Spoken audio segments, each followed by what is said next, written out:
Bonjour.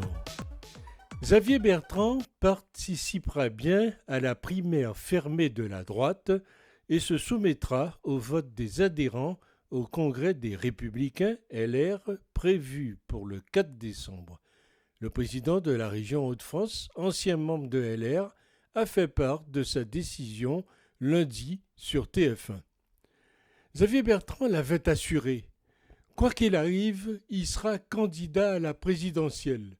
Maintenant, il explique qu'il se soumet au congrès des LR en ne reconnaissant pas qu'il a changé d'avis. Sa parole ne vaut donc rien et la droite a un incroyable talent et Bertrand est une girouette de plus.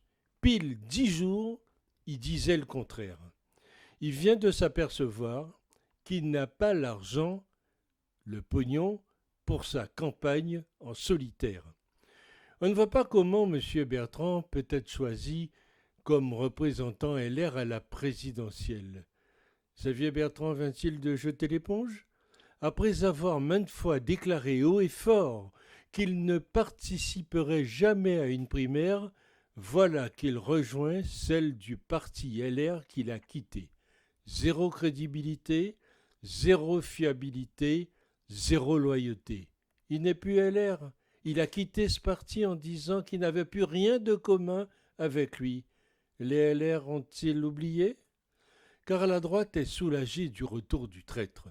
On croit rêver. Tout comme on ne comprend pas les LR qui se réjouissent de la participation de Bertrand à leur congrès.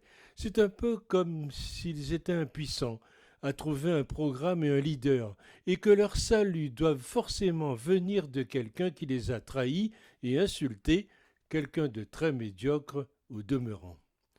N'oublions pas qu'il a démissionné de LR le 11 décembre 2017, le lendemain de la victoire de Wauquiez à la présidence du parti, disant que Wauquiez était trop à droite et qu'il quittait définitivement LR. Vraiment. En octobre, il n'y a pas de figure et c'est un type comme ça qui veut représenter la droite ? Les LR applaudissent donc le monsieur qui les a poignardés dans le dos quand il a quitté le parti.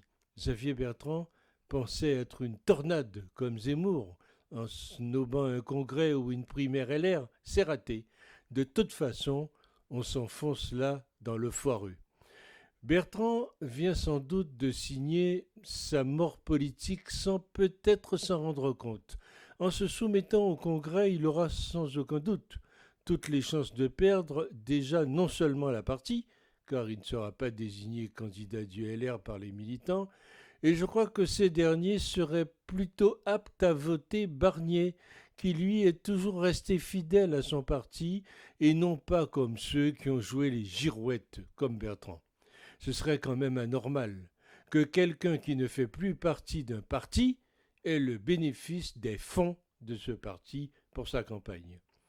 L'assureur a été réélu dans sa région il y a peu avec seulement 16,76% des inscrits, 708 518 voix sur 4 225 927 inscrits. Et on devrait le choisir pour diriger le pays ? Quand on n'est même pas capable de rassembler dans sa propre région, comment peut-on rassembler tout un peuple ? S'il est candidat, il faudra avoir le discernement pointu pour ne pas le confondre avec son idole Macron. Il roule pour lui et attend un ministère. L'élection présidentielle répond à une procédure. Il y aura un seul candidat de droite. Bertrand est manifestement celui qui est le plus déterminé, mais s'il est choisi, ce sera sa force et tout le monde rentrera au bercail en rouspétant, certes, mais c'est comme ça. Dès lors, surtout si Zemmour se présente, la réélection de M. Macron avec un LR en face est loin d'être acquise.